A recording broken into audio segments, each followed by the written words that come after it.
कुछ आवाज़ें होती हैं जो सिर्फ सुनने के लिए नहीं होती, वो वापस बुलाने आती हैं। 2008 की बात है। उत्तराखंड के एक छोटे से गांव में एक लड़की थी नेहा। बीए की पढ़ाई के बाद वो पहली बार शहर से वापस अपने गांव लौटी थी। मम्मी पापा खुश थे कि बेटी लौट आई, लेकिन घर में कुछ अजीब सा माहौल था। एक कमरा हमेशा बंद रखा जाता था, दादी का कमरा। नेहा को बताया गया था कि दादी की मौत उस कमरे में हुई थी, मगर कैसे, ये कोई नहीं बताता। तीसरी रात नेहा को नींद नहीं आई। उसे लगा जैसे कोई उसे देख रहा हो। खिड़की के बाहर एक परछाई खड़ी थी, काली, स्थिर। जब नेहा ने टॉर्च जलाकर देखा, कुछ नहीं था। अगली रात नेहा को कुछ फुसफुसाने की आवाज़ें आने लगीं।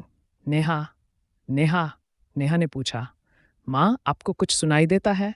माँ ने गंभीरता से जवाब दिया, जो चला जाता है उसका नाम नहीं लिया जाता। नेहा ने जिद की और दादी का कमरा। नेहा को बताया गया था कि दादी की मौत उस कमरे में हुई थी, मगर कैसे, ये कोई नहीं बताता।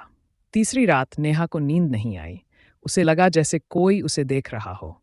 खिड़की के बाहर एक परछाई खड़ी थी, काली, स्थिर। जब नेहा ने टॉर्च जलाकर देखा, कुछ नहीं था। अगली रात नेहा को कुछ फुसफुसाने की आवाज़ें आने लगीं। नेहा, नेहा, माँ आपको कुछ सुनाई देता है? नेहा ने चिंता में पूछा। जो चला जाता है उसका नाम नहीं लिया जाता। माँ ने गंभीरता से जवाब दिया। नेहा ने जिद की और दादी का कमरा खोल दिया। कमरा ठंडा था, जैसे बरसों से सूरज की रोशनी वहां पहुंची ही ना हो। दीवारों पर अजीब से निशान थे, जैसे नाखूनों से खरोंचा गया हो। तभी उसे बिस्तर के नीचे एक लकड़ी का डिब्बा मिला। टेप बजाया और आवाज़ आई, तू आ गई? आवाज़ टेप में थी, भूतिया अंदाज में। नेहा ने डरकर टेप बंद कर दिया, मगर अब आवाज़ें बंद नहीं हो रही थीं। रात होते ही दरवाजा खुद खुलता, वही टेप अपने आप बजता। दादी की हंसी गूंजने लगी। एक रात नेहा सो नहीं पाई।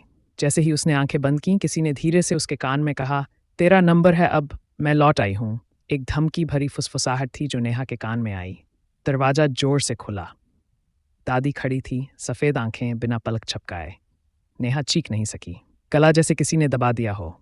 और अगली सुबह नेहा गायब थी। घर वालों ने खोजा, कुछ नहीं मिला। पुलिस आई, कुछ नहीं मिला। 6 महीने बाद वही कमरा फिर से बंद कर दिया गया। जी में एक और लड़की उस घर में रहने आई, रुचि, नेहा की कजिन। रात को उसने कमरे की खिड़की से बाहर देखा। एक लड़की खड़ी थी। रुचि, तू आ गई? वह लड़की बोली, एक भूतिया आवाज में।